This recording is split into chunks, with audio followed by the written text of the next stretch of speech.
we are back with another episode of The Lava Pool. I'm your host, Sam Harsma, and joining me today I have... Hey guys, welcome back. This is Chalkey. And also joining us, we have...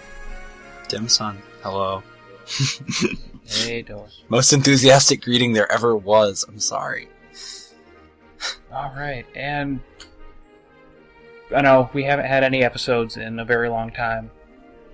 It's been forever. Yeah, it has. But we're back now, finally. Have some time to actually do this.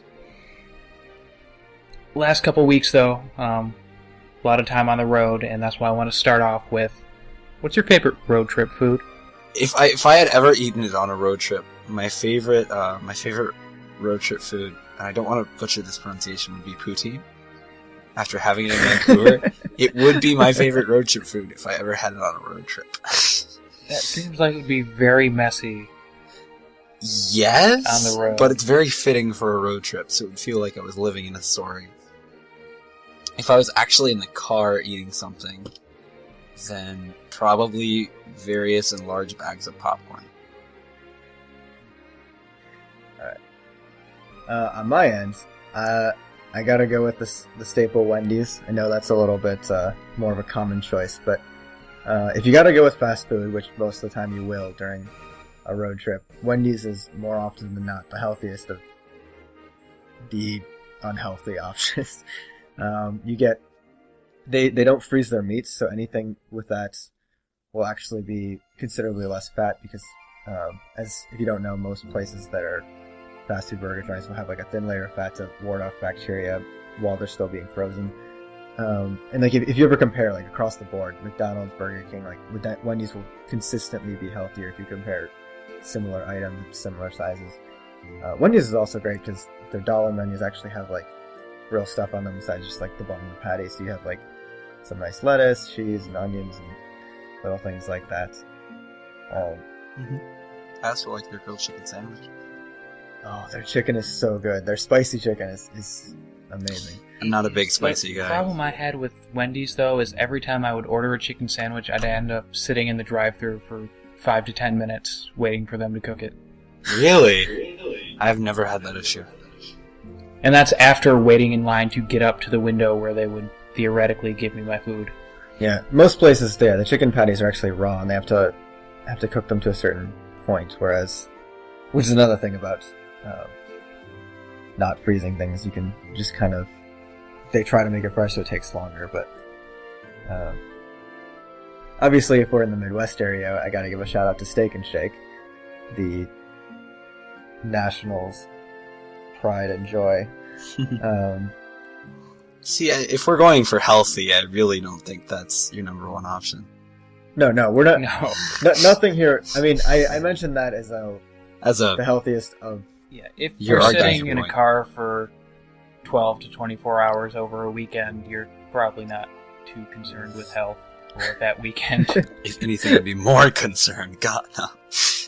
Yeah. For those who don't know, Sam and I both just road tripped all the way to the West Coast. I came from Boston. He came from Michigan. And yeah, and so there's a significant amount of time just spent in the sitting position, not exercising, not really doing a whole lot. Sitting position is best position. I don't know what you're talking about. And when you're sitting that long, you just think to yourself, well, I may as well get fast food. Just give in to your desires, Chalky. That's how I always am. Food. You'd think you'd be in worse shape. Yeah, you would think. Yeah, thank God I run and stuff. I don't know how I've kept this size for this long, but I can't really imagine you fat, so. Anyway, should we move on? Yeah. Yes. Sure. Well, yes, we should. Mole.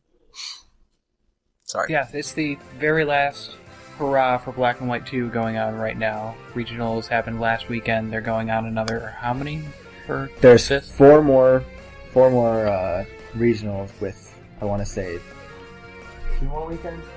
Possibly 3. Let's see. 2 more weekends, 4 more regionals. With Arizona next week and Indiana, Pennsylvania, and Houston all the following week. So should be a good time. Yeah. California was this weekend, and for those who didn't know, it was a very old school Top Cut. We had I was really impressed, actually. the winner being PBB. We had Omega Donuts taking third or fourth, depending on whether Paul has anything to say about it.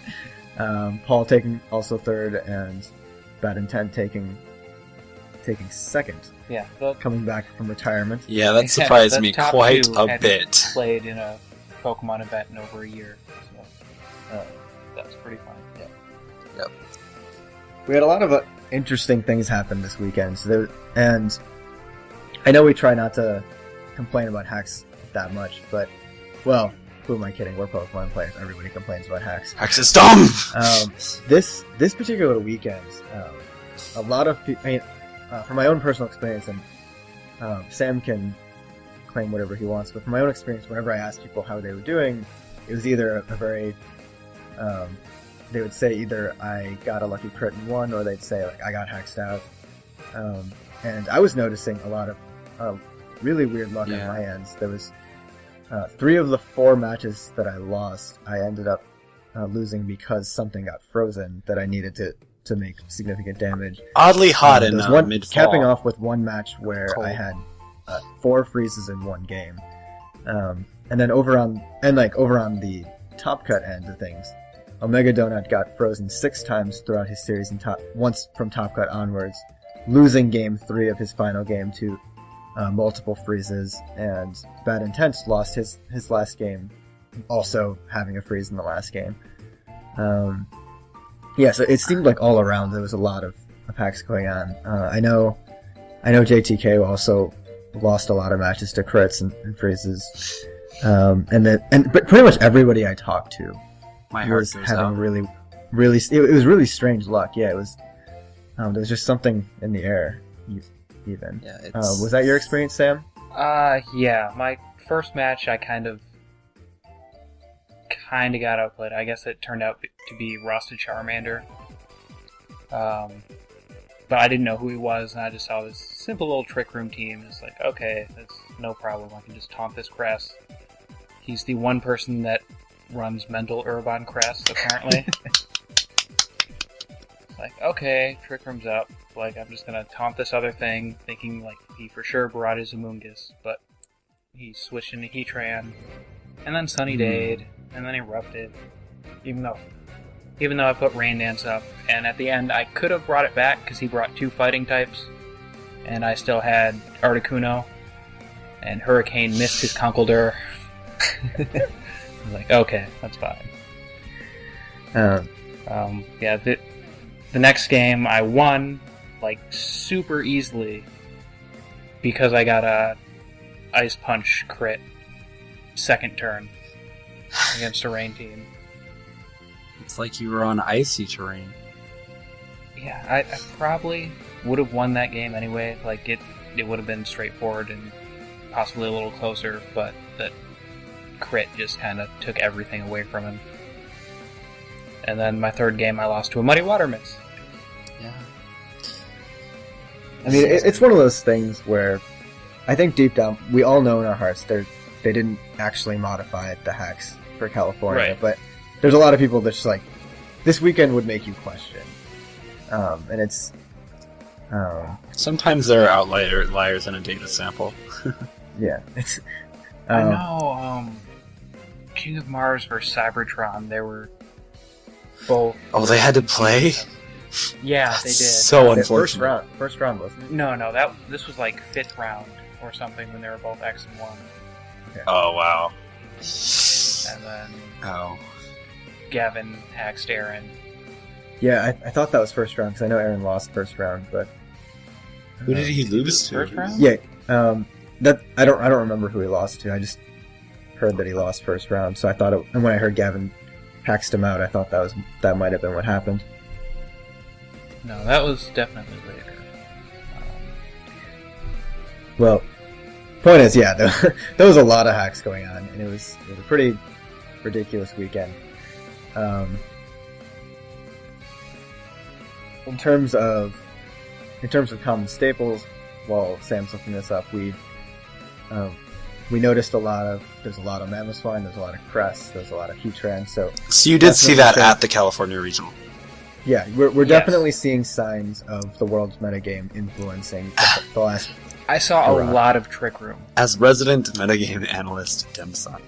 Actually, I've been playing Mamo some myself. Time's looking to counter team me in MPA. I've been playing Mamo and Heatran, actually, for that matter, some myself, and they're pretty effective at what they do. I'm not seeing on PS. Maybe I'm just playing a bunch of scrubs, and in NPA, I'm not seeing as much Landorus T as there was. And it seems I didn't run into any. Yeah, I ran into a fair number. I'd say about three of my matches. Considering it's been ranked as one of the best Pokemon in the entirety of the metagame by some players, it's very, very interesting. The best. I said it was ranked by some people. I didn't call it the best. I ran into a Landorus Eye. Yeah, but it's still it's surprising to see it completely overtaken by views of Mamo. It's surprising that in that tournament, PBB won despite Mamo and Pokemon in those ranges of things being popular with the team he used. I actually didn't see what he used yet. PBB ran Cresselia, Conkeldurr, Heatran, Rotom Wash, Landorus T. What was the sixth one?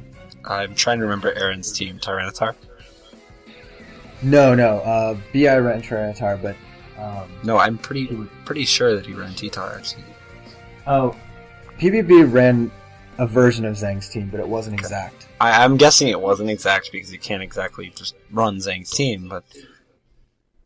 There were people there doing that. Yeah, I know. They didn't do that well, so they were...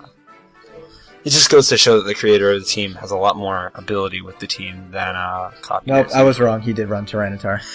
Yeah, thought so. I just looked it up. Yeah, he ran. It was T-Tar, Crest, Conk, Heatran, Rotom Wash, and Landorus T.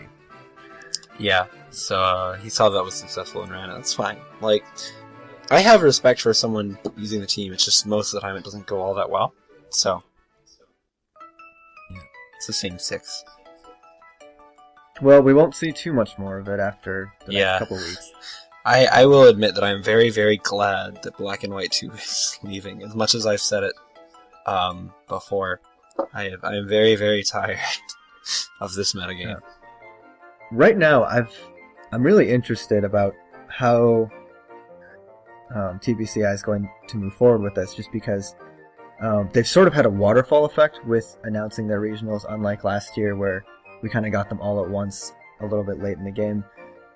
This time we had the regionals slowly be released one at a time, with California being both first chronologically and first announced. We have a total of 5 fall regionals that will still use Black and White 2. And we have a total of 5 for X and Y, 2 in the winter, 3 in the spring, so far announced. And, there's... Of course, we're probably expecting more in winter and spring to be announced.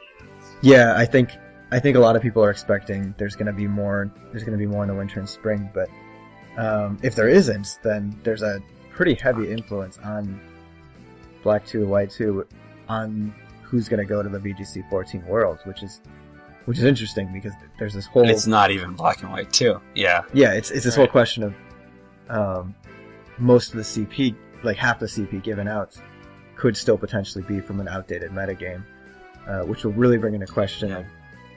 And there's also considering the people that are going to 2 regionals in fall and getting CP from those, and since it's best finish limit, you could be getting almost all, or all, in theory, of your CP from fall regionals using Black and White 2 to both get trips to nationals and then maybe even get a trip to Worlds. Well, that also counts for everybody that got their trips at Worlds last year. Yeah. Which has always been the case. On that note, that's actually something I'm really excited about seeing in the fall regionals. People like Wolf and Ray will have to step into the ring for the first time in a serious note in the last year. I mean, if they do, we find that a lot of players who play at a top level for a long time just kind of fade out a little bit, I don't think Ray and Wolf are going to fade out. I mean, at the very least. I mean, I know that Ray is really busy with stuff, so perhaps he will rise to former glory once again. But I don't know if he's still busy. Like these are busy times in life for both of them. So yeah. I think Pokemon, if it takes a back seat, this would be the time. Oh yeah, Ray's definitely got a lot of good things going on in his personal life and career life, and I think he'll be a strong player if he chooses to be a strong player. Wolf's still got a whole lot of his Pokemon career ahead of him, still being pretty young, not quite into college yet.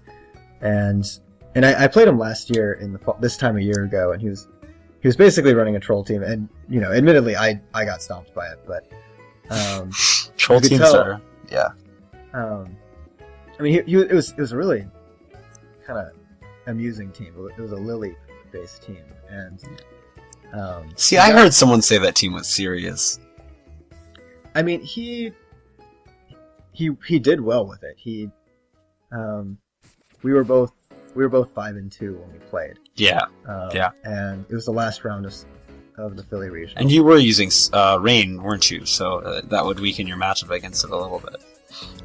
Yeah, and I was Wolf actually commented on that because a couple of people offered to tell me what he was running and how it worked, and I turned them down just because I wanted to play a fair match. And Wolf commented afterwards, that was a really respectable thing you did, but you screwed yourself pretty badly.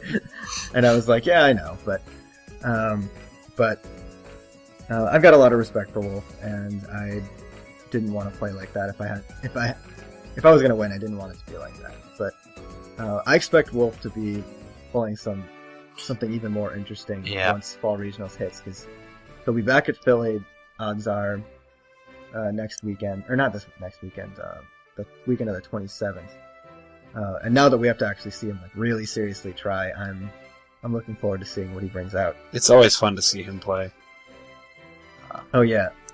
I think my favorite Wolf team was probably his Delcatty team, the one with Delcatty Gengar.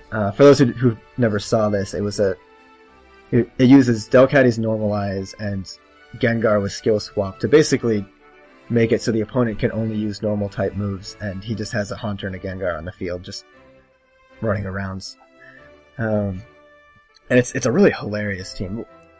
So I'm looking forward to seeing what kind of gimmicks come out of this with his last hurrah, or the bigger question: does he stick to standard just to run power? He'll have something. Oh, he'll have something. Anyway, no, I mean whatever he uses, it'll be very, very interesting. Whether it's good or not. Sam, it's really hard to not talk about X and Y metagame without dipping into segments. Because it's so interesting. Yeah, we're going to keep this segment spoiler-free. There'll be plenty of X and Y later in the podcast. So for those of you who are hoping for us to spoil X and Y for you, sorry, we're not doing it. Now, are we going to... So just so I know, are we talking about nothing X and Y at all, or just nothing game plot related? Could we talk about a couple of the new mechanics? I'd like to talk about some the new metagame's going to go? I don't count those as spoilers, but that's pretty much all there is, because, why would we talk about story anyway? Yeah, exactly, so why don't we just get into it? Alright. If it was me listening, I wouldn't care, but there are people out there that they don't want to know all the new Pokemon or all the new moves. I mean, if they're going to be on one of the platforms where they see this, and they're going to be warned because of segment 2 that there would be spoilers.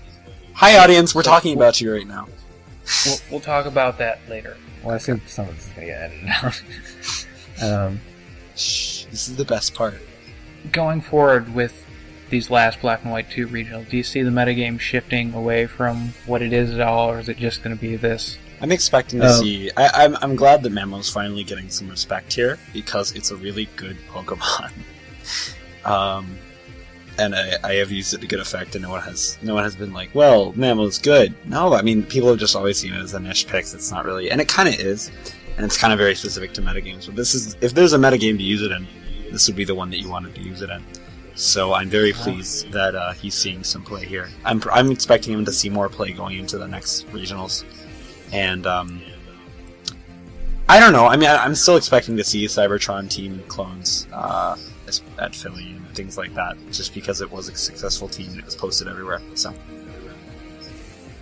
I mean, I'm kind of reaching a point where I feel like if there was something novel about this metagame, something really, really interesting, it would have been discovered by now, because we've been running Black and White 2 for over a year now, and before that, Black and White 2 was really just an addition stapled onto the Black and White with full Pokédex metagame from VGC 12, and there's so much that was in the game that was fresh and new, and I feel like at this point, the big name players are going to use not necessarily the same Pokemon, but I think there's gonna be a trend less towards gimmicky strategies and more towards just really overpowered Pokemon that are high base stats that, with good predictions can overcome gimmicks and can overcome just your standard regional adversity.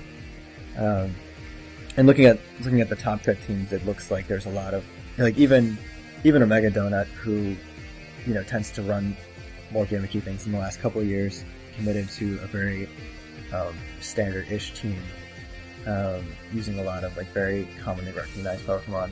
Yeah, I could really appreciate the Intimidate bulk up Scrafty who has leftovers. Was it? It was Intimidate, right? Yeah. Yes. Yeah. I mean, he had and don't get me wrong, he used them in unique ways because he's still a Mega Donut, but yeah, he was actually building this team the second week of NPA, and I was going to help him with it, but my internet died, so I was just getting messages over the phone of what he was putting on this thing. And at a certain point, I thought he was joking because he had the Scarf Politoed, and he's trying to think of a last move for it, and he wanted Hypnosis and some other stuff, and then I'm like, okay, he's just messing with me now. There's no way he's actually. I would have just put Scald on it. Yeah. The other thing that I think makes a Mega Donut an example of the metagame right now is that, we were talking going into regionals, and the big thing that was on his mind, and what I think he would later attribute to his success this weekend, was that he didn't go for something new that would catch everybody off guard. He went for something that he was familiar with, that he knew he knew the ins and outs and flaws of that team, and could predict around that and defend the flaws of his team well enough to overcome, whatever could be a bad matchup. And I think there's definitely going to be a lot of that going into this. People are going to play with things they're comfortable with, and with that, I feel like that's another big reason why the metagame probably won't change too much in the next 2 weekends. That's a good point. Even I didn't change my team from the World's LCQ, and normally I'll build a team in 2 days and run that because that's the newest thing. Yeah, and there's also something to be said about, I think a lot of people are just tired. I think they think there's no point in looking for new strategies when they're just going to be outdated in 2 weeks. Yeah, since X and Y's here, half the people are splitting their attention from trying to run through that game and figure out all that new stuff, and then don't really want to put in more effort onto this thing. It's already old. X and Y's out. You can get it right now. Then people just want to play X and Y. Let's face it. True. Yeah, that was really weird being at regionals and not having the game yet, and everybody else has X and Y. And it's especially bad for you because you street pass, and so you just see, here's what I've been playing recently. Here's what I've been playing recently. Yes. Here's what I've been playing recently. Although a lot of people still have system settings, sound test. And That was always me. I always have my DS on system settings just for some reason. And you even see people playing in between rounds. I actually played a guy, one of the guys who... 2DSs? Yeah, 2DS. Yep. He was playing X and Y while playing our match. Yeah, there are a couple people. This is a defining example of someone that I would have beaten had it not been for just random freezes. Did you lose to that guy? I did. That was the guy who froze me 4 times in one match. And I am ashamed to admit it, but I fully admit a guy was playing 2DSs and still beat me. You got demolished. No, the guy froze me 4 times. Okay, Chalkey. I mean, I think you just got smashed. 2 of the freezes didn't matter because you thought right away. But at that point, those last 2 were at the end where I was like, oh, I'm gonna die anyway. I was already down 4-2, so it wasn't like I was gonna come back anyway. But it's still like the principle of the thing. They're just like, here, let me just kick you while you're down. Chalkey, it's okay. No, I understand the whole freezing thing. Just ask Snake about our MPA match. Maybe we should talk about MPA a little bit, because it's coming down to the end here. Oh yes, NPA. MPA. I would like to personally congratulate Cams for taking 3 activity losses throughout our season, and I really think we should award him something for it, but I guess we decided against it. And instead we kicked him off the team. Did you to sub in for him at any point? No, we didn't, unfortunately. It just wasn't the case, I guess. 2 times he didn't cost us matches, but then he cost us the most important match of the season by not being there. So, I don't know. My Amoongus cost us a match too. It's okay, I guess. For the teams I used. There were a lot of teams that I used, actually. Sam, how are you doing advising your team members? I've been kind of away from it the last couple weeks just because road trips. Yeah. Like I find strong management is very helpful in PA. Stuck in a blizzard in South Dakota. Sorry. Not helpful for the NPA. But they won without me, so that was good. And we can actually still make playoffs if we win this week. Yeah, we can't anymore. Yeah, so what teams are still in the running for MPA? The Islanders are in for sure, because... They're undefeated. Yeah. Right? I believe the Chargers are in. I don't think they can get knocked out yet, even if we do beat them, or if the Gamblers beat them this week. The Holy Spirits are currently high up on the wild card, so... Then again, if we knock them out... Then... Yeah, I need them to lose and me to win in order to... You're telling me the Goldenrod rollouts have to beat the Holy Spirits? Yes, Goldenrod has to win out both teams. I would feel pretty bad if I was just winning for your team. And I think the rollouts could actually make playoffs too. No, if they win. Oliver's done the math, I think, and he's very, very positive that after losing to the Rockets, that our tiebreakers are just so bad that we are going to be unable to get it because the tiebreakers against the Rockets. Well, just 5-0 the Spirits. It's nah. So what you're saying, Toler, they got 5-0 last week. So what you're saying, Toler, is that the Gamblers have the most goldenrod as of right now. What I'm saying is that they have the most fortunate rod because part of their rod was not cut off. Right. I'm complaining about actual hacks. I know. I'm gonna try. I think at the beginning of the season, everybody thought I had the worst team. You shut up. Insulting my goldenrod rollouts. We're gonna roll all over you. You get me? We're gonna roll all over you. You gotta make playoffs first.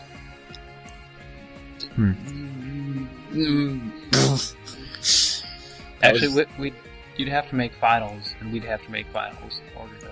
Yeah. No, I'm pretty salty about the whole we can't make it just because of an activity loss from camps. That's that's just a kick in the shin. Yeah, I've only had one activity loss, and that was Scarm. Oh, your first pick lost on activity? Annoying. Yeah. And he came back. It's like, oh well, it didn't matter. We won anyway. It's like, yeah. It's like, but I could have subbed in him, and now our tiebreakers. We need our tiebreakers. Yeah. Cams would always have these things where he's telling everyone that he was in contact, and then he wouldn't play for 3 days, and he no, I've been talking to him for sure. And it's so stressful. Yeah. I don't know. I mean, I had a really rough season by my standards because I think I lost 3 times out of 7 matches so far, and that's been Wow. That's pretty bad of me. But I guess I needed to solidify a team, and I've been so busy with school right now that it just hasn't been feasible. I mean, I will say in your defense that there's... the MPA is a really odd depiction of skill level because there's so many high-level players that are already in the pool that it's hard to say any one particular person's like doing particularly poorly. And the other thing is that NPA is a very unique metagame in the sense that there doesn't need to be a metagame. And what I mean by that is that people don't have to like win a certain number of matches to get to playing someone, which means they can, if they think they know the person well enough, they can just counter team or just run something really gimmicky that would work really well one time and throw someone off one time. But there's a lot of things in Swiss, like even if you're not trying to counter team, running certain gimmicks run the risk of people scouting afterwards or eventually telling someone else what you ran. And, that's not something that's a threat in MPA, and so there's a lot of unique teams that... It's a threat in MPA, but if you don't play the team again, then sure. I'd like to say, also in my defense, sounding like a whiny child here, but I definitely lost at least one full match to hacks. So I think Amarillo Caballero froze me twice and crit me twice in game 2, and then froze me 3 times and crit me twice again in game 3. My VGC 2010 match. So a lot of people were like, well, predict Demson to lose because he's never played VGC 2010. It's not true. I played 2010 before. I knew what I was doing. And then I could also argue for another match possibly going my way because it was against Snake. And game 2, which was a redone match because he DC'd, I think. Yeah, he DC'd. And we redid the match, and I was about to win, and then Amoongus got frozen for 8 turns straight. Just talk to me about chilled mushrooms, please. So, I don't know. I can't really blame the loss to Alika on anything. That was... I played pretty poorly despite there being hacks. I mean, I acted pretty salty about the hacks, but I don't think that's the blame at all. I had a bad team. Dim Sun's great, guys. I'm never wrong. It's been really weird managing and not playing. Because every time someone on my team loses, I feel like I lost. That's an interesting feeling to have. It's like, I should have told them something, but I can't tell them anything once they're battling. Yeah. And they don't tell you don't know what's going to be an issue on the match. Exactly. Yeah, people have tried to counter team some of us. Like, I know everyone on the Flames knew Omega Donut's team and had Talon prepared for it. And did Omega Donut use the same Omega team? Donut did not want to change his team, so he just played it anyway, and he still won. But yeah, that's so there's bad. Definitely a risk in MPA of running the same thing week to week, knowing that everyone else doesn't have to. Yeah, I know a similar experience in SPL where I ran Dimsand, as I've discussed on podcasts prior. If you're unaware, it's an offensive sand team with Breloom, Rotom Wash, Tornadus, and Cress. But what was funny about it, I ran it 5 weeks straight in SPL, and then going into our quarterfinal match, I think. Because we actually did top with that team. But going into our quarterfinal match, I switched up teams against Biosci, who had been predicting me to use that team again, which is an interesting example of how it can work for a period of time, but sometimes you don't want to get counter-teamed. I know Infuego was talking about how everybody keeps counter-teaming Ryuzaki because she also hasn't changed her team since Worlds. And even with hard counters, she's still beating them. Like they had... I forget who it was that brought Ferrothorn. Oh my god. Just because the only thing she has to hit Ferrothorn is the Rotom H. But that's... And they still couldn't beat her. That's enough. Rotom H is always enough. It's a toasting. It's a microwave oven.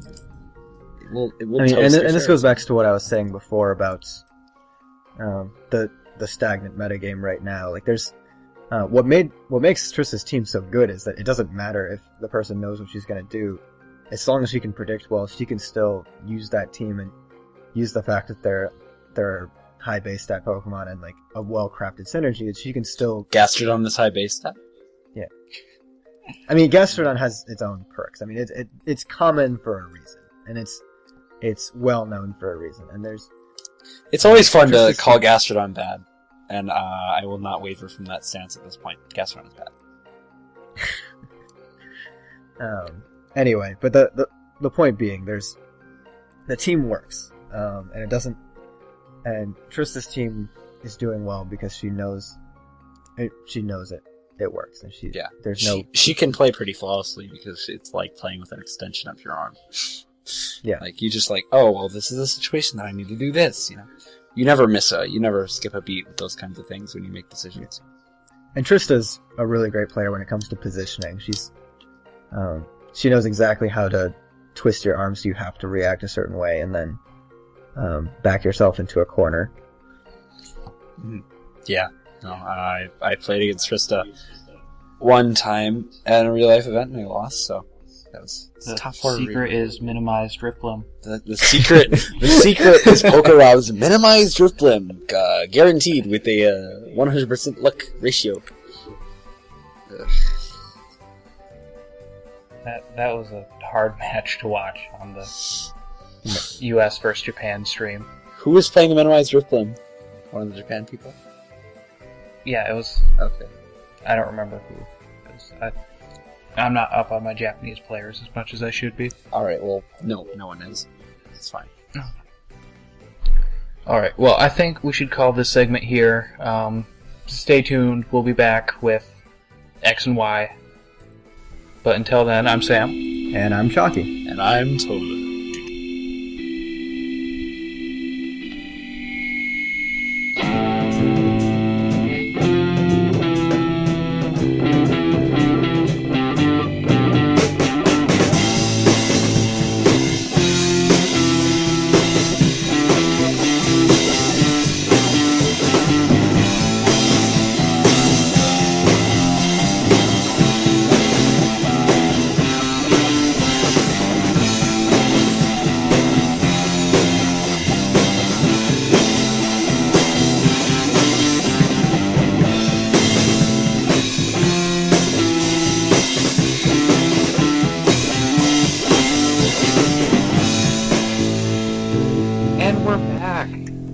This time we are talking X and Y. Games just came out last week, this week? Saturday. Mm-hmm. At some point in time they came out and some of us have played them more than others. Joining me right now we have Gabby.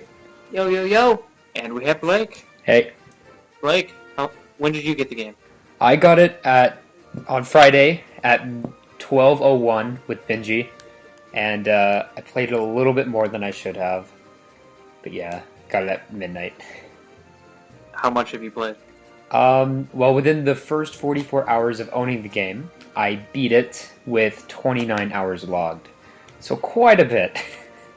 Nice. Yeah. So what has been your favorite thing so far? Honestly, just like the graphics and how much more they can do with the 3DS improvements. Like one of the best things other than the graphics would probably be the new like fluid motions with the bike and the skates. How just everything feels better. Also, the music sounds much better too. It actually sounds like it has depth to it, and a lot of the cutscenes are better too. Just everything is just better, and we have more advanced technology with the 3DS compared to the regular DS, so we're able to do more things with it, and just makes for a better overall experience. And before we go any further, I should let everyone know that there will be spoilers here, so just watch out for that. You mean like how there's that one scene at the end where Aerith totally shows up and gets skewered by like a Skorupi or something? What's the Chespin's last thing? Something not? Chestnut. Yeah, Chestnut. She uses that new protect and she just falls on it. And then you just hear a million fanboys crying a single tear. Again.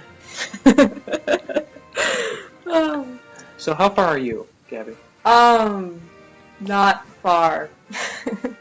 I just got to the big city, and I haven't even been playing long enough to remember the name of the big city. I don't remember the names of any of the cities. The big city is Lumios, I think. think that's it. Lumios? It's the one with the terrible camera. Yes. Yes. That is how I recognize it. Yeah, and the taxis. The taxis And are the good. crazy cafes on like every street corner. Like God, they're everywhere. Oh. I kept on walking into buildings like, oh hey, maybe I'll just go invade this person's house, and then it was a cafe. And I felt cheated. Yeah. But yeah, I have one badge. My party currently consists of a Charmander, a Quealdon, the second Chespin Evo, and a Pikachu. Soon to be joined by a Zigzagoon and a Bidoof once I get them out of my box. And I think my favorite thing so far has been the PR videos, considering I spent like an hour last night perfecting one. So yeah, if you want to see a really cool PR video, you should add my friend code and ask for it. Otherwise, that hour will just go to waste. I spent maybe 5-10 minutes on my video, and that was afterwards. And I found out that they choose one of your Pokemon. It's probably the first Pokemon in your party, but you can have them say that name. You can pick, actually. It was only showing up my Pavilion, which I had named Hail Satan because it is Pokemon 66. And so as I was scrolling through the dialogue options, like it's just all these clever like hello or like here's my trainer name, and then all of a sudden it was Hail Satan, Hail Satan. Well, that has to go in there. I think if you go back and talk to them like a second time, you can just pick someone in your party. So I did not go back. You can edit them in Pokemon centers, and that's what I was doing. Oh, see, I was at the movie studio. Yeah, so I picked my Pikachu, who's nicknamed Miss Frizzle, and there's like one point in there where it's like, Miss Frizzle's back in action or something. And I was like, I'm okay with this. And I also found out, and I think Fidget can attest to this, that you can put makeup on before your video. And I might have squealed about that a little bit. Yeah, I like it. They're hitting up a lot of like really small things that just make it feel like a more polished experience. Like the trainer customization, I think, is the biggest thing that attests to that. I mean, I haven't gotten far enough to afford anything other than hats, but I got a haircut, and it just, I don't know, I feel more like it's me as the trainer instead of just some random 10-year-old kid I'm assuming the persona of to go fight monsters. Yeah. There's no dating sim, though. I was pretty happy that the character model, like the standard one, was actually pretty close to how I'd want my guy to look, except for the hats, which you can't get rid of. That just annoys me, because every Pokemon game, they have the dumbest hats. Like, They have the best hats! no, they're all terrible. Yeah, they're pretty bad. I don't like them. What's wrong with you guys? Hats are, in general, pretty bad. And then they just have extra dumb ones. Okay, I guess we just see we're just on different sides of the hat spectrum. I think hats are brilliant. I think hats should hold beer cans. I mean, you gotta admit, like Stetsons are cool, and fezzes. No. Yes. Can we take a moment to talk about the roller skates? Because Ooh. I just. Apparently you can buy tricks for them. Oh. Which I just found out. Or not buy, you talk to other roller skaters and they tell you how to do tricks and then you unlock them. That is Very so cool. cool. Which I have 2 now. Oh, I'm spinning. There we go. Check that out. Whoa! And I'm in the city with the bad camera, so it's extra awesome. It looks like you are doing like figure skating on roller skates. Sweep the leg. Yeah. Apparently I have something that if there was a ledge around here, I could do some kind of something off of that. But there's not. You can grind down the rail on the skate park, I think on Route 5. But Yes. I don't think you need a trick to do that. I think your character just can magically do that after having no roller skate experience whatsoever. Might be a little bit jealous about And that. he just pops them on and off without pulling them out of anywhere.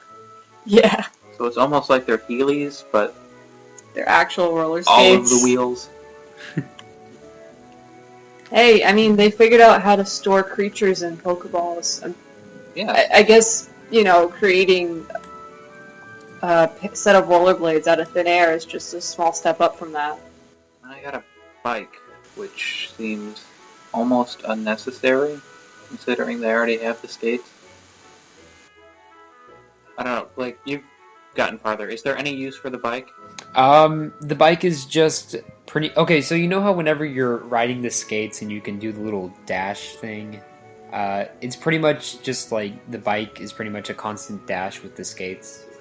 Okay, I've not figured out what starts the dashes with the skates.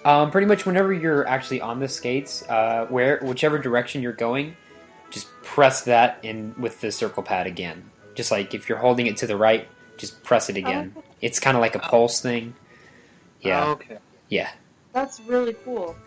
Yeah. I'm just going back and forth on Route 5 doing that. It's really exciting. Yes. Oh hey, now a double battle. Are we all just playing X and Y right now? No, I'm Oh, opening okay. my case whenever I need to I reference see. something. But otherwise, I'm not. What did you end up playing through the game with? I ended up with a team of Aegislash, the Doughblade Evolution, whatever, Greninja, Spritzy's Evolution, the Aromatisse Pokemon, Hawlucha, there were two more, Meowstic, and I'm drawing a blank on the other one. But yeah, it was a pretty good team. I mean, it had a lot of well-rounded Pokemon that kind of worked together. Oh, Charizard was the last one. Charizard X, the Mega Evolution. But yeah, Is that the blue one? yes, the blue and black. Yeah, it's not as powerful as you might think. I mean, it doesn't really get that good of a moveset until really, really late in the game. For mainly like early stages, the Y Charizard is probably better. But yeah.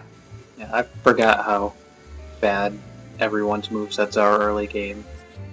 All Yeah. these moves that you would normally never touch or use Hmm. are suddenly your strongest options in the set. Yeah. Ember is OP. I made the mistake of nicknaming all my Pokemon, so I am not learning any of their actual names. And so I could not tell you who was on my team without looking at it. Yeah, I was absolutely obsessed with all of the leaks. Like, I would be constantly refreshing, like, all the leak sites. So I pretty much already memorized everything. Yeah, I wanted to do that, I just didn't for some reason. Yeah. Okay. This is actually the first time in a while I've just actively stayed away from leaks. I think it was because with Black and White 2, by the time the game came out over here, I knew everything about it, and that just killed the replay value for me outside of VGC. So this time I was like, well, if it's officially announced, I'll take a peek at it, or if enough people are hyped about it, I'll check it out. But other than that, I tried to just kind of stay away, which has its benefits and its downsides. I think my biggest frustration right now is that I want to start looking stuff up, but I don't want to get the whole game spoiled. And they haven't come out with the guidebook yet. There So- isn't a guide. Yeah, there is. Because I've been trying to find out what level Pokemon learn their moves at for It's 6th not and out stuff, yet. and there's nothing anywhere. It's super annoying. Yeah, Cerebee's doing what he used to do a long time ago and trying to compile it by hand. But I think in about a week's time, the official guidebook or whatever will come out, and that'll have some of the info. And then we'll probably have to wait another 6 months or so for the official Pokedex to come out. That's usually how they roll stuff out with Pokemon. But by that point, I mean, Smogon seems to be fairly gung-ho right now about recording everything. I forgot So- Smogon existed. Yeah, there's probably going to be a fan database set up maybe within like 2 or 3 weeks, but don't expect any sort of official confirmation for a while. It stinks because with the DS games we could just dump it and then just go through the data and find out all these cool things, and now it's like, oh hey guys, there's encryption.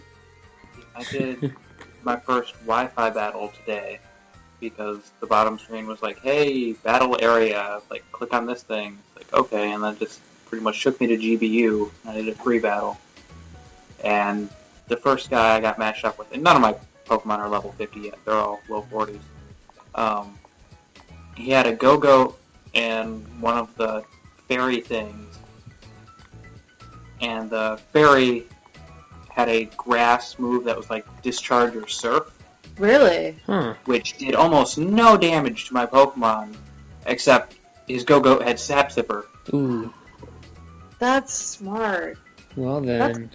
On GBU, I played a good chunk of matches last night. Turns out we're actually allowed to use legendaries on GBU now. Like yeah, like I faced a few Mewtwo's and Xerneas, and that was kind of annoying. I don't like what that bodes for VGC. Yeah, that's what I was kind of thinking too. No, I hated. I mean, okay, 2010 was an interesting year.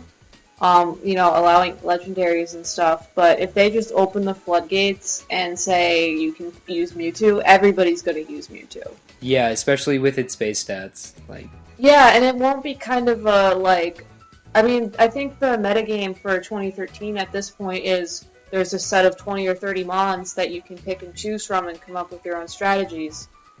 But people will just all use Mewtwo because it's freaking Mewtwo. And then it's super easy to counter. Yeah, but it's still annoying. Just have one thing with Sucker Punch. I don't think that'll do the trick. Maybe watch, a Dark Gym Sucker Punch, but... There are no gems. Wait. Not at all. Actually, I've heard Honchkrow 13, I heard, got a normal gym in one of the caves. Yay! Yeah. A normal gem? Yes. Just a normal gem? That's all I've heard, yes. I hope that's the only gem that's in the game so far. Normal gem Bidoof, guys, is going to be so OP. Man, Tornadus would be, completely nerfed if there were no more gems. Man. Well, you could always give it a Lumberry and then just swagger it. Oh, that is true. That is very true. Ooh, man, that'd be risky. But yeah, you could do that. Or you could just give it some sort of other consumable item. Yeah. Like... Mega Stone. Yeah, just... There you go. Why not? Mega Tornadus. Ooh. Man. No, it wouldn't. Actually, yeah, it would. And then Mewtwo would have, the perfect counter for it. Yeah. Oh, hey, you have one of the... things. Yeah. Those things. Aurorus is the name. I'm just learning now because I had nicknamed it Apotheosis. I really want to know when it learns better moves. What does it know now, and what level is it at? I'm at level 43 right now, and it has Icy Wind, Ancient Power, Mist, and Aurora Beam. I mean, Icy Wind is always a good thing. It is, but it has the ability Refrigerate, which turns normal moves into ice moves. And I just am remembering right now that it asked if I wanted to learn Takedown, and I said no, because I'm an idiot. I forgot about Refrigerate. What if you give it Return? I don't have Return. You don't have... They give you the Return TM, Yeah. 5 minutes into the game. Okay, maybe I have Return. I was gonna say, I think that's, one of the only TMs I have at this point. I just want to know if it can learn Explosion. Oh, man. I think it's actually more of a special attacker. Anyways. It is, but not by much. Its attack stat for me is pretty good right now. Oh, okay. I haven't actually looked at the base stats. Oh, I do have Return. What do you Actually, I think PS actually updated all of the base stats of the new Pokemon. Wait, they have the base stat? Apparently, they have most of the estimations of them. Oh. Oh, That's really good news. It looks like Aurorus has base 82 attack and base 120 special attack. Okay. Yeah, those are pretty rough, but that's Alright, pretty close. Space HP has to be fairly high, too. 127. Yeah. Yeah, and 92 special defense, 70 speed, 67 defense. Yeah. Yeah, not bad. What was the speed? Speed was 70, so around Metagross, Hitmontop, Bisharp. Yeah. Around there. But that also means it's around Breloom, which is going to be annoying. Brought this up, I'll just go through the rest of my team right now. I have a Pangoro, Wait, you should say nicknames too. which I nicknamed Fishmas. There's an episode of The Simpsons where Homer becomes Mr. Burns' prank monkey, and at the end there's this line where Mr. Burns is throwing fish at a Thanksgiving Day parade, dressed as Santa and saying, "Ho ho ho, Merry Fishmas." But that's also the episode where Homer has to go into a panda costume and then So, Fishmas. Yay! I have Sexy, my go-goat, because they finally gave me a sexy goat. I have Delphox, which is nicknamed Quailana, after the master of pyromancy in Dark Souls. I have Pavilion, named Hail Satan, and Wasted Youth, the Blastoise, named after the Blastoise I used last year at the Fall Regionals from the Meatloaf album, Bat Out of Hell 2. Not And bad. apparently Bubble is still overpowered. Because oh my god. every time there was a horde battle, Bubble just one-shotted all of them at the same time. I have never appreciated spread moves more than I know. in this game. Oh man. I don't have any spread moves. I remember when they first announced hordes, I made a joke about Roggenrolas all with Sturdy using Sand Attack. It's happened. And it was so much less funny when they actually put it in. Yep. Not even Roggenrolas. My only horde encounter so far has been 5 Scrafty, who would just alternate between Sand Attack, Growl, and Low Kick. And I ended up just... I mean, it was basically a revolving door of Pokemon that was like times 100, because I'd have one Pokemon in for one turn, it'd attack one of them, and then I'd have to switch it out because all of a sudden it'd be at like -5 accuracy. Yeah. And it was just painful. Oh my god. Yeah. So glad that that's temporarily not going to happen. Yeah. Hopefully not. I don't know. Once you get Surf, the hordes are much easier to deal with. I have Surf, but I haven't been able to see a horde since I got it. Mm-hmm. I don't have a water type on my team yet. So, yeah. Razor Leaf and Bulldoze were doing work. And then Bug Move, which was my go-to move for most of the game so far, and I forgot it as soon as I got Bug. It's the... Infestation? No, it's like Snarl. It's not a new Hmm. move. Oh, okay. I completely forgot what it is. I shouldn't look it up. Keep talking. Alright, Blake, what do you have on... Oh, wait, you already talked about your team, right? Yes, I did. Alright, so I guess I'll go through my team. So I usually pick a theme for nicknames every time I play a Pokemon game. Black and White 2, I picked names from Ghost Trick, which is an awesome DS/iPhone game. Struggle Bug. Sorry. I found it. So for X and Y, I've decided to go with things from the 90s. So I have Bill Nye, the Chespin who's now a Quillen. Then Miss Frizzle the Pikachu. Zippo the Charmander, named after Richie's Charmander from the anime way back when. And then Zaboomafoo the Zigzagoon. Which, if anybody knows what Zaboomafoo is, I do. hats off to you.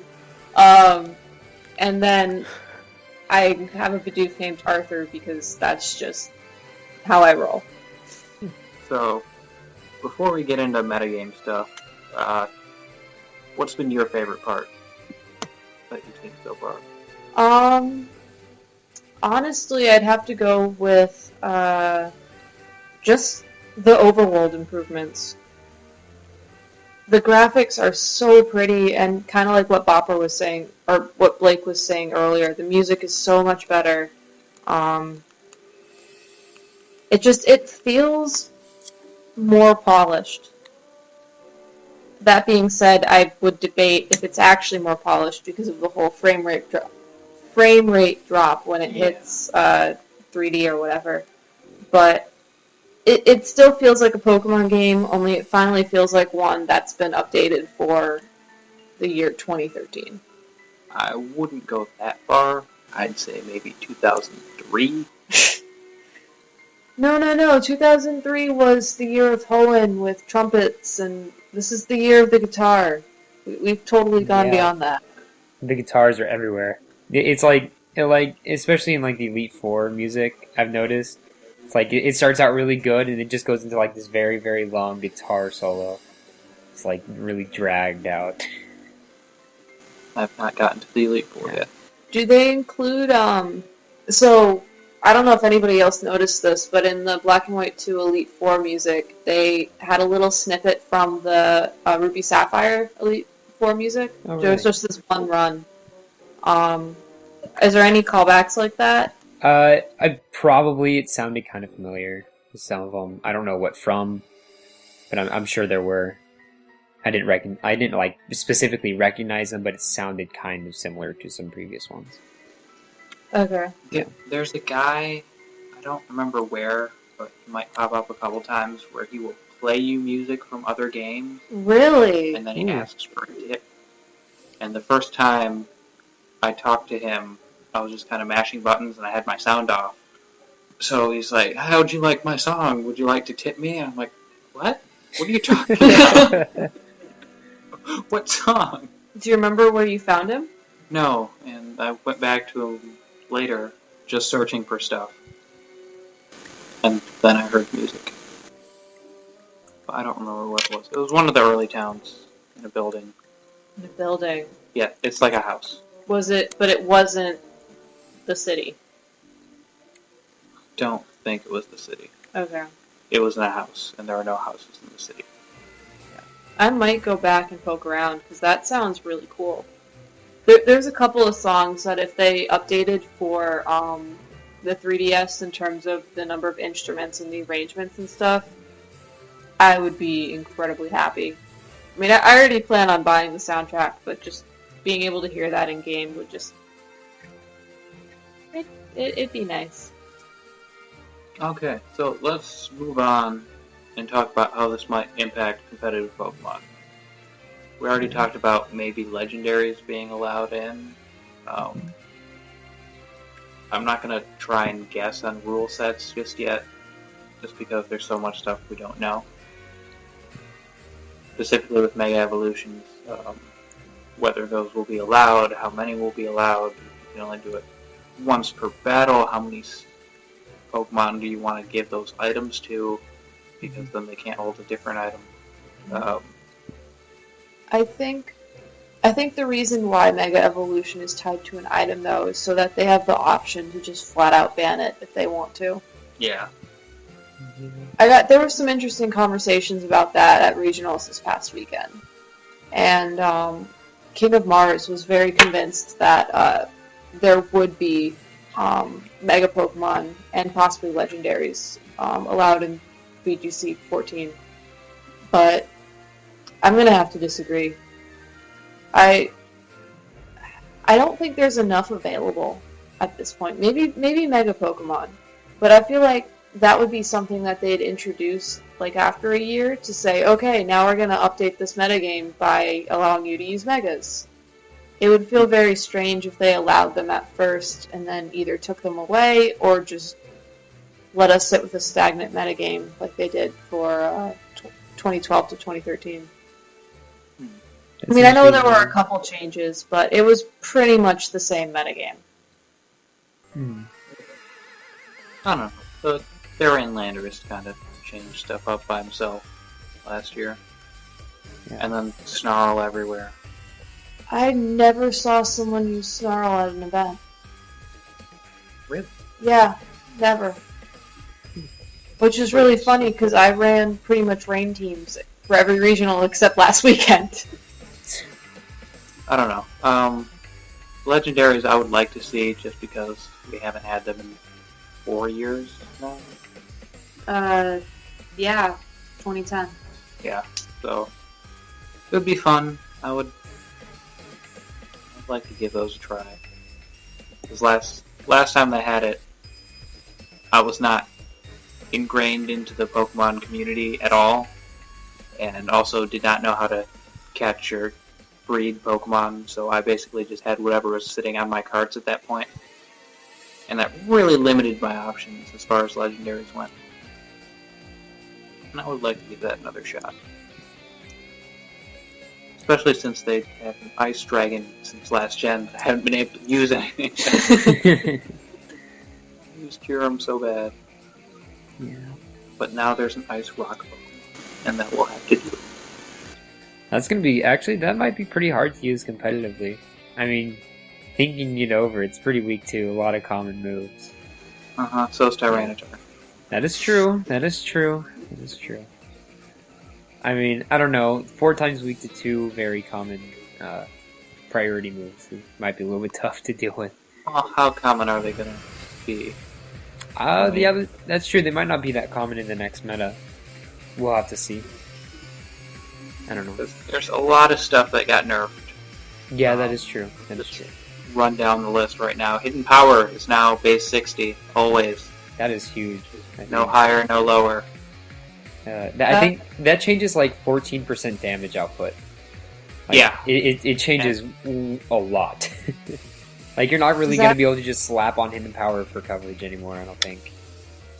No, unless you're Mr. Mime. Which, as Technician, yeah. Like 60 better. Rest in peace, Unknown. Wait, what?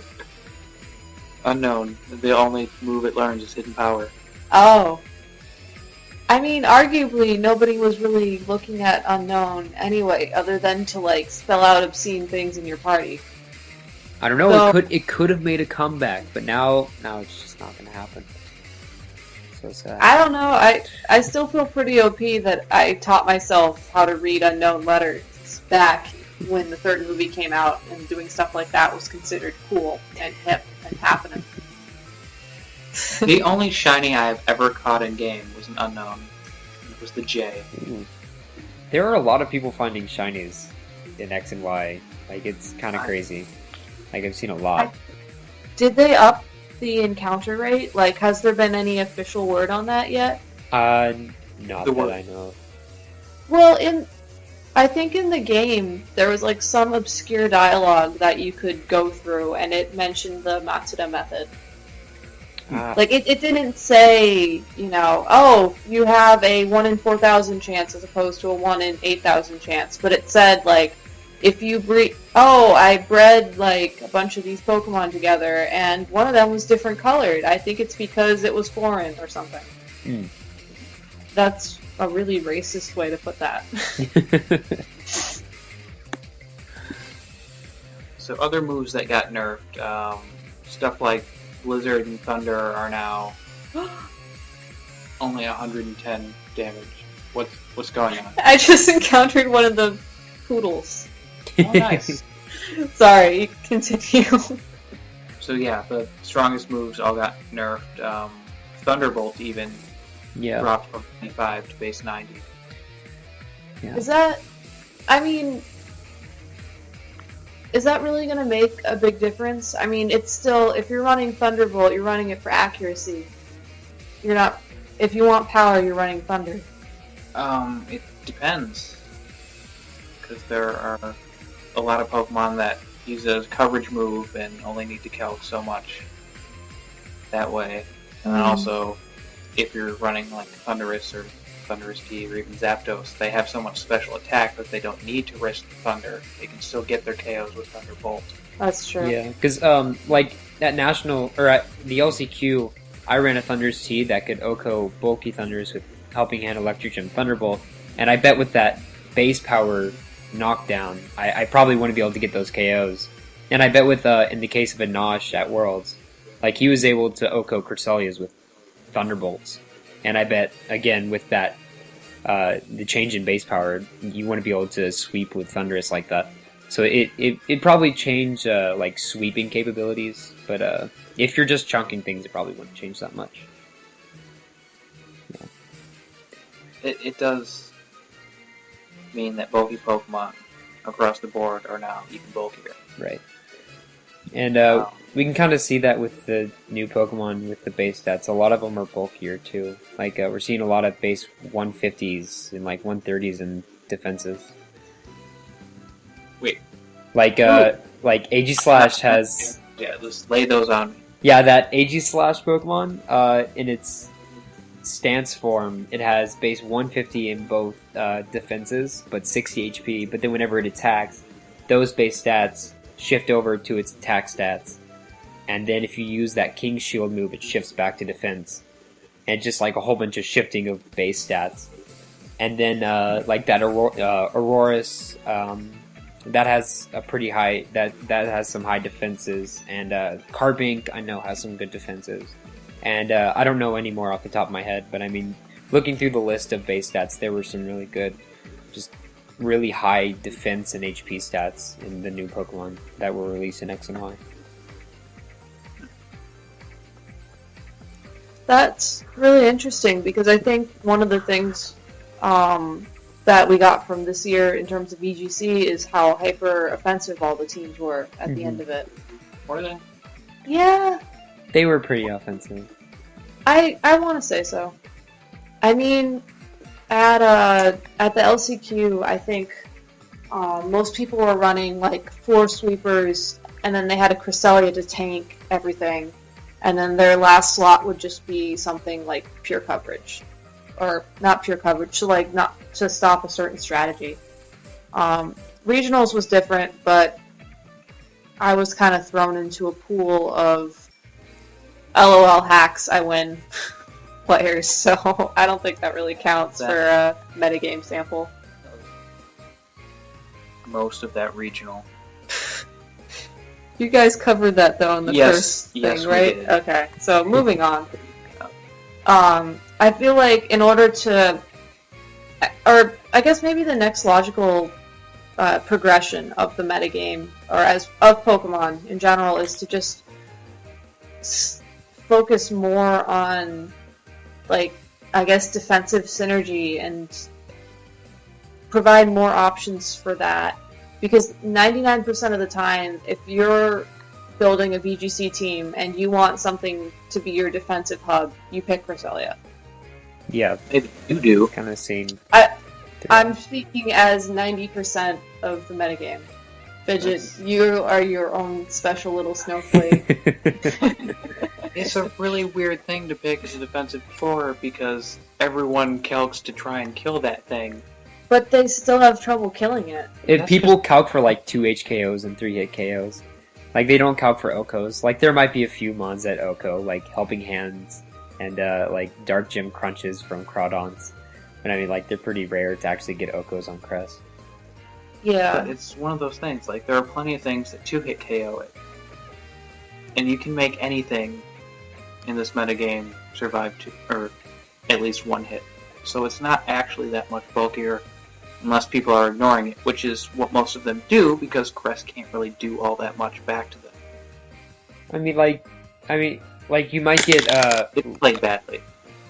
I will agree that it's played badly. I don't think it's a bad Pokemon. I think that if you put it in the right situation for the right kind of team, I think it's just, it can wreck. I mean, I think most of the time it's not the right Pokemon for those teams. No, I agree. But I'm trying to think of a good example of a team I ran this year that had a really good offensive Cresselia. But I think I switched to using Dusclops about halfway through, and then that was it. Better. Well, no, that was mostly because it was a rain room team, though, and being able to underspeed Amoonguss is really good. Yeah. not disagreeing with him. Anyways, speaking of rain, all the auto weathers got, like, canceled, basically. They are no longer permanent, they only last 5 turns, just like if you were to set it up manually. Which means Politoed is even more useless now than it was last time, where it was just a meat shield. so, Blake, do you know, like, oh wait, never mind. Just edit that out. I was going somewhere with that, and then I... No editing. Wait, Ooh. crap! Ooh. Hail Satan! I'm scared. Alright. But, in addition to weathers getting nerfed, they also added these terrains, which actually can stack with the weather. There's the grass one, which heals all Pokemon that are touching the ground, so... I'm not sure what else these do. I probably should have looked into this ahead of time. If anyone know what the grass one does other than healing. It helps with landscaping. That makes sense. Okay. Does it have any effect over nature power? Do any of the terrains have effects with nature power? I don't know. I got distracted because I found what looks like a yellow Pokeball in my game. That's a TM. Oh, hey, I got Yeah. home claws. About nature power, by the way. I was on GBU and I noticed that nature power no longer turns into Earthquake, it turns into Tri-Attack. Okay. Yeah. Really? Yeah. I don't know how much that will change, probably not much, but something interesting. Was there a terrain setup? No, there was not. Could you maybe test that at some point? Possibly I would have to find somebody with both one of the terrains and nature power. It was used against me, Okay. so yeah.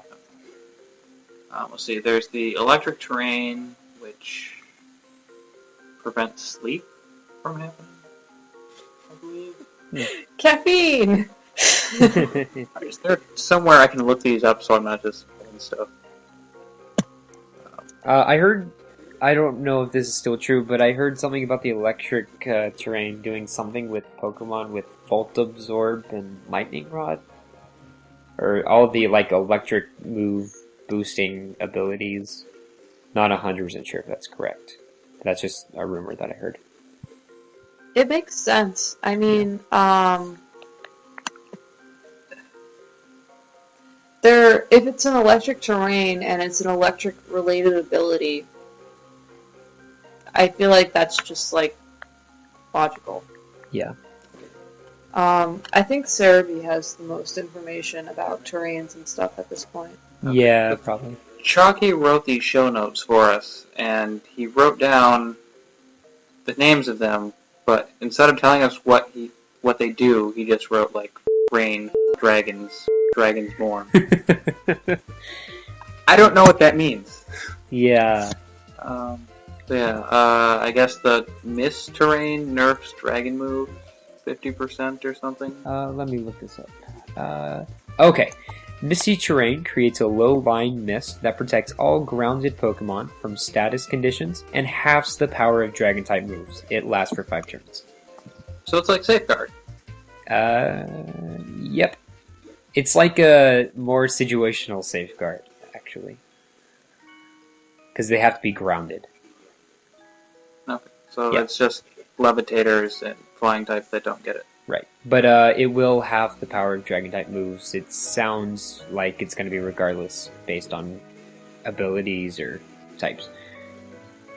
Cool. So that's nice. So they really have it's- nerfed Dragon this generation. Alright, so while you're looking at that, can you tell us what the other terrains do? Let me see. The other one is called Grass Terrain. Okay, that did not pull up anything. Maybe I should type in Pokemon as well. Pokemon terrain moves. Ooh, actually, wait. Ooh, this does not really answer what the terrains do, but it does answer your nature power question. Yes. It turns out that Misty Train will turn Nature Power into Moonblast. What is Moonblast? It is a base 95 Fairy type move, 100% accurate, has actually a pretty good chance to lower special attack. Cool. Yeah. That's a move. I can't really find the other Nature Powers. No, that's fine. As long as we know that it does something with Yeah. terrains. Yeah, it alters the Nature Power does get altered. So, watch your back, cast form. Alright, so the other, probably the biggest change in X and Y is the addition of Fairy type, which... immune to Dragon, Yes. weak to Poison and Steel. What about fire? Um, I thought it was weak to fire. I think it's only Poison and Steel. I don't know off the top of my head. I did not win one of those lens cleaning type charts from regionals. Overrated. Well, if I had it, I would know what to do with fairies. As it stands right now, I don't. Complete side note, but why don't they allow VGC players to have a type chart in front of them? I don't know. Because one of my opponents, she was the mom of someone competing in the junior division, and there was a lot of drama about that. Something about a kid punching another kid, kid stuff. Oh my god. Yeah, Juniors this is, right? Huh? Juniors? Yeah, juniors. Alright then. Yeah, I guess since I'm on this tangent, her daughter was playing this kid, and the kid thought her daughter, peered at the screen, so the kid hit her. And then she started crying, and then someone called Judge. Well then. And this was all going on, right before my match with her started. Oh, wow. But, the reason why, I asked this is because she actually had a type chart on the table, before our match started, and I didn't even notice. I didn't care, because she told me about her daughter, and I was like, holy crap. And then, she looked down, and she saw it, and she started, oh my god, I'm so sorry, you're gonna think I'm cheating, all this stuff. I'm like, I don't care. And then, even though I said that, 5 times, she was, still freaking out, and I was like, okay. But for a mom, she was very dedicated. So, yeah. Okay. Anyway. I have the fairy properties here. It is only weak to Poison and Steel. Yes. It's immune to Dragon. It resists Fighting, Bug, and Dark. Offensively, it hits Fighting types, Dragon types, and Dark types super effective. It is resisted by Fire, Poison, and Steel. And that's it. Yeah. So, fairies. Again, Dragon types are something I was never too keen on because, they hit things neutral, but I'm not a big fan of just going to hit things neutral. Yeah. With the... But apparently other people wanted them nerfed, so now they're nerfed. Yeah. The fairies were pretty good in-game, but I noticed a large spike in steel and poison moves on random Pokemon, like Gudra's having Sludge Bomb and Murkrow's having Steel Wing. Just random, just a whole bunch of random NPCs were trying to counter the fairies that I guess were going to be used. Yeah, kind of interesting. I cannot wait to use Muck seriously again. Hey, it's better now. Got a good buff. Yeah, poison types are going to be better this generation, hopefully. They were always so good defensively. Yeah, it's just the whole only super effective to one type thing that just heavily steered people away. Dragons were also very good defensively and only super effective against one type. Well, dragons had a very, very strong hit that could just hit pretty much anything neutrally that wasn't a steel type. So that's mainly why people used it. Which I know you're not a fan of the neutral types, as you just mentioned. But yeah, that's mainly why it became so popular, I think. Let's see, what else happened? Critical hits got nerfed. Yes! Yeah, I've noticed that. Yeah, through the game you can kind of see it. So now, instead of doing double damage, they do 1.5. That's very helpful. Do we know if it still is max roll times 1.5? Crits roll is max roll times 2. No idea. Pretty sure, just based off of my experience in game. They do a lot of damage, but it's not as devastating. Yeah. And I hate crits. I know before the game came out, they were saying that Pokemon Me would let you get more critical hits. Ooh, I actually have information on that. You do? Yes. Awesome. I actually went through the time to max out the happiness on every single one of my Pokemon before the 8th gym.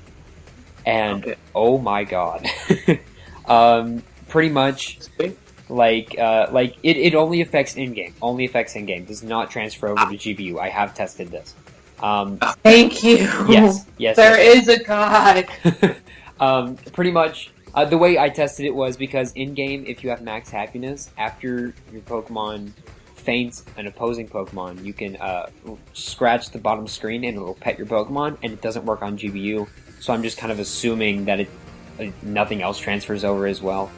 But pretty much in-game, at least, with Pokemon and Me, if you max out the happiness, it'll say things like blah blah blah, like is in sync with Bopper's wishes and landed a critical hit, and it'll have like a little heart floating up, or like if a crit hits you or like a really big hit hits you and it's going to knock you out, sometimes they'll live with 1 HP, and it will specifically tell you that it's going to that it lived with 1 HP because it didn't want to like disappoint you or something like that.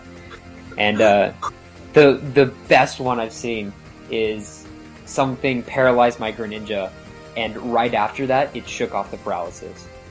And it was absolutely hilarious. Yeah, it just got rid of the paralysis by itself. Yeah. Oh my god. Oh my god, why couldn't I have something like that this past weekend? Yeah, definitely go through the struggle of maxing out happiness on Pokemon and Me. There was some guide I saw on Reddit. It was pretty easy. It took like 30 minutes per Pokemon. And yeah, it's been pretty helpful. Yeah, but yeah, it thankfully does not transfer over to GBU and competitions. Alright. Yeah. So, I think that's good news. Yeah. Has anybody else messed with super training at all? No, but I watched Chalkey do it for like a half hour yesterday. I know Matt has tested with it a bit, but I don't know much about it. I did a couple of them just to see what they were. I guess it's just you get like 4 EVs per minigame, and minigames take like 20 seconds. It's, okay, so there's 3 levels. There's like normal, middle, and like mega or whatever. The highest level where you get like the large punching bags, I think you get 12 EVs per. Yeah, the punching. Oh, okay. Yeah, and then there's also punching bags for 8 and 4, if memory serves correctly. I know there's 1 and 4. Okay, maybe it's just 1 and 4. The mini games you get like 4, and then maybe 8 is for the highest level per game, and the goal is to just hit the balloons with the soccer balls. Let's see, what else was there about it? Do you know if Pokerus and stuff like that stack with the It doesn't. Alex tested it. It doesn't stack. Okay, I was gonna say I think Alex is the only person I've run into with Pokerus at this point. So Yeah, he told me earlier today that it didn't stack. Oh, that reminds me. The in-game friends list is so much better than any in-game friends list on Pokemon before. You mean how like the heads show up on the bottom screen? And Yes. You can send Yeah. Opals? Like, as soon as I started my game, there was Alex staring at me on the bottom screen.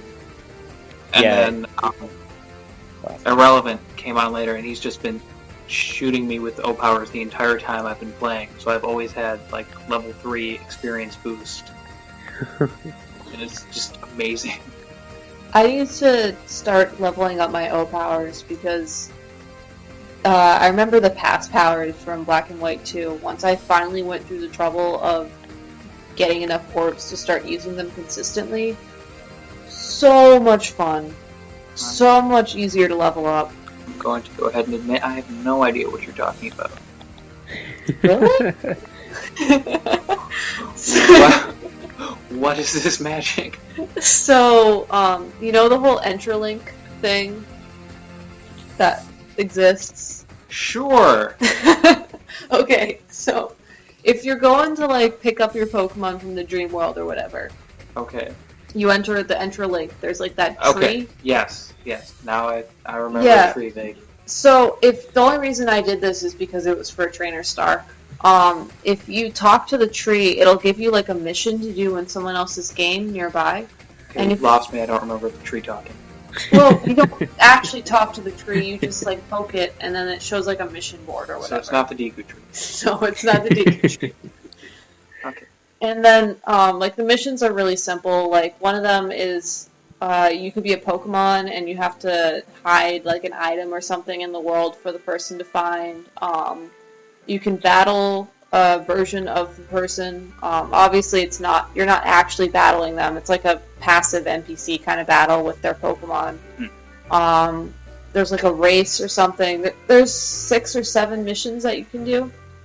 And every time you complete one, you get these orbs that you can then spend on power-ups for your game. So there's one that powers up your crit rate, there's one that ups your experience points, there's one that ups, I don't know, there's a bunch. And if you don't have someone else to do this with, it's pretty much impossible. But if you are me and you want your trainer star and you steal Chalkey's DS for a day, it's worth it. But now basically they took away the whole you have to be near somebody aspect of it, and you just find someone who's online and you can just tap on their name, and yeah. You can do that with just random people that are online too that you don't know. You can. Yeah. I haven't tried it yet. Yeah, I just tapped on somebody yesterday and did a trade with them. Like, they don't see what you're trading, you don't see what they're trading. I want to try that right now. Oh, is this Wonder Trading you're talking about? Yeah. Oh, that is like gambling. Oh man, I love it. So wait, walk me through how to do this. I'm going to do it now. Okay. I'm connecting to the internet. And also, connecting to the internet is so much faster, and you don't have to do it from a Pokemon Center. You can do it anywhere, and it's awesome. Yeah. So awesome. Okay, I'm online. Oh hey, Alex is online. Let me just give him some powers. I'll give you an attack power. Yes, I want to use this on Alex. The attack and special attack powers always end up going bad for me, because somebody gets it like right as I'm switching them out. Great, that was fun. Okay, so I see a bunch of people from Japan telling me how do you do. So how do I trade with them? Okay. Click on someone. You can do trade. Trade. Yep. Trade Pokemon. Okay. I think I will give them this Burmy that's been sitting in my party for the past few hours. Come on, Nando. You know you want to trade with me. I'm gonna try to do this too. Or another way you could do it without click actually. top button here. Yeah, you click the And top then button do like the Wonder grid Trade. thing. Oh, okay. Yeah, it's just faster. So, pad of paper, Wonder Trade, Yes. save. Fidget, what if we pair up? Do I want to start a Wonder Trade? Yes, I do. Thanks for asking. I also want to start a Wonder Trade. Alright. I shall put... Actually, I changed my mind. I will put this Funnelby up for my Wonder I Trade. have this milk tank. I want a Milk Tank. I'm Alright. gonna guess Yeah. you won't get it. If I do get it, I'm gonna give props to Pokemon, because that would be pretty funny. It's Oh, certainly Gabby, Wonder Trade. you might really like Wonder Trading because apparently it's been kind of a habit that everyone just offers up a whole bunch of Bidoofs in this. Well, I've I seen a found lot of that complaints. Girl. I found some guy from Quebec named Kazuma. And hey, if I get like 999 Bidoof, I won't complain. In fact, I think I'll just trade them all into Chalky's game. Oh, it's a Zubat. It's a Halucha. I got a freaking Zubat. Alright, I'm throwing Zubat back out there. Sorry, buddy. It's not you, it's... Andy from New It's Jersey. Oh, yes. The Zubat's wings flap really fast. Yeah. Has anybody seen a Venomoth yet? 'Cause No. Venomoth, Black and White 2 just looked like the biggest spaz with how fast its wings went. I need to see that on here just to watch the frame rate die more than it already Yeah. does. Have you guys experienced any lag with this game, by the way? Lag in what sense? Like whenever you're battling, you know how it'll like split the screen in The half frame and rate. show both? It'll kind of slow down and just like, Yeah. it's kind of annoying. But And that's then the only if you turn complaint. 3D on, it goes even slower. Yeah. Which is, I believe, why they shut off 3D in most of the areas in game. Yeah. Oh, a Pikachu. I am sending Zubat to Teresa Yeah. in exchange for... It's that dragon blob thing that everybody loves. Is it okay, Gudra? I'm happy. Goomy? Goomy. Oh, Goomy. Oh, I know a lot of people from Reddit were naming them like r/Pokemon and trading a whole bunch. So that might be one of them. It just... Do they tell you their nicknames when you Wonder Trade? I think so. You'd have to look at it specifically, though. Oh hey, who's this agriculture guy who just said ahoy hoy to me? That might be me. I don't know, agriculture is a very popular name. It's also a very good category on Jeopardy. Yes, it is. Here, I just gave you attack power, so... Oh, and I just got PP restoring power. So, And attack power.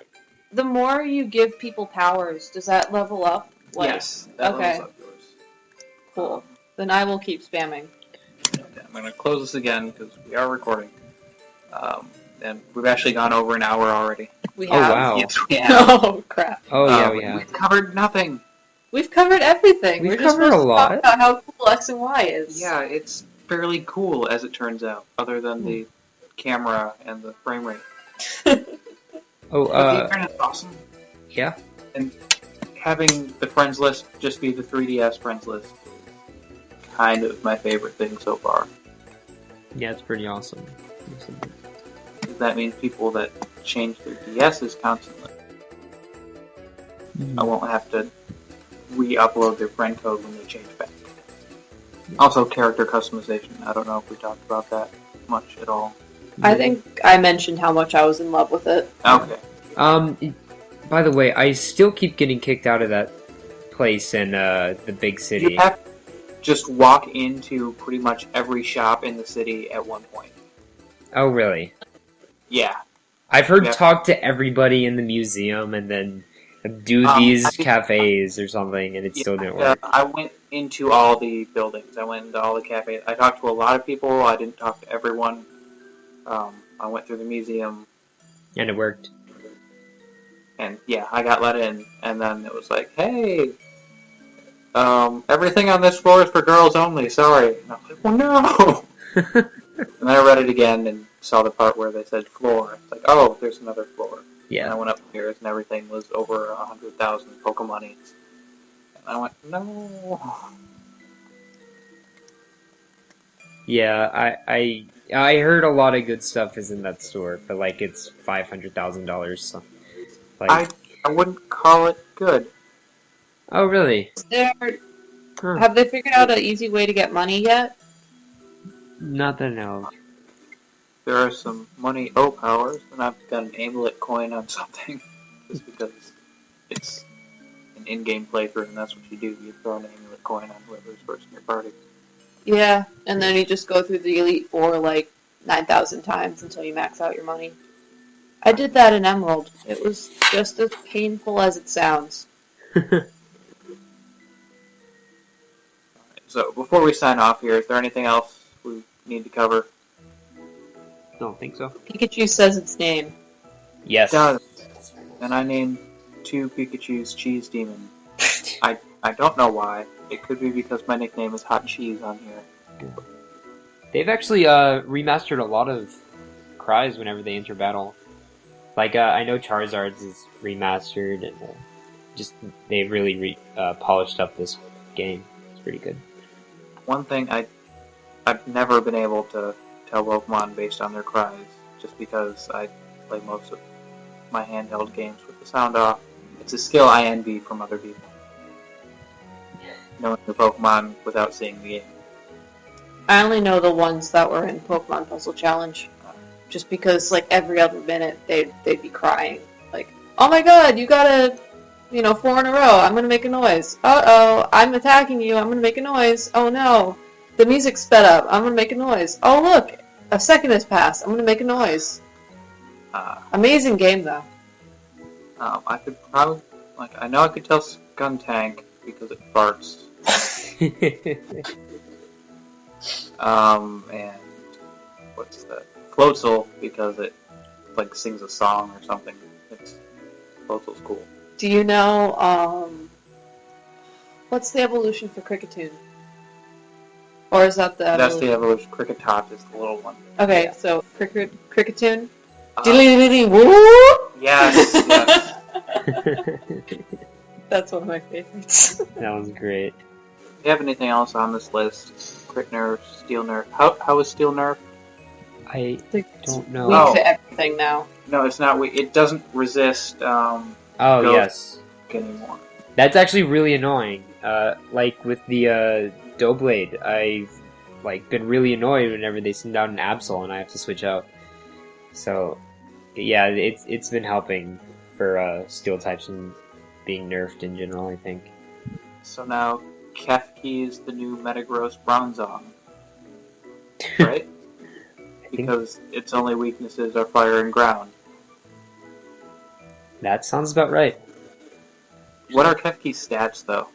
Let me check. They weren't absolutely terrible, but they weren't so great.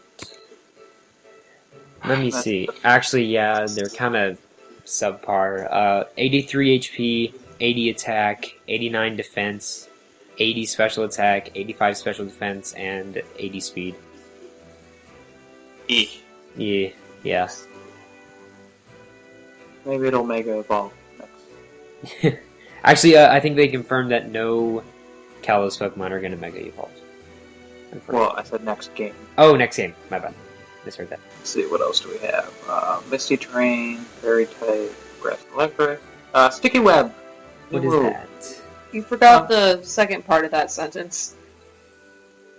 What? On the show notes it says Sticky Web dash Bisharp Sexy. Yeah, Sticky Web is an entry hazard, which lowers the opponent's speed when they switch. Oh. So that kind of breaks a lot of stuff, and then also makes Bisharp even better because of Define. Oh, yes. Oh, wow. Well, that is interesting. Huh. Yeah, that actually might see some use in VGC. Yeah, it's an entry hazard that you can use in double. Yeah. Yay! It's about time none of those existed. Yeah. Stealth Rock, no. Yeah. I know that people on Pokemon Showdown want to make it happen, but it's not going to happen. Stop trying to make Stealth Rock a thing. But you can Whirlwind and Roar! And then it does damage. Oh, because doubles isn't totally built around switching a bunch anyways.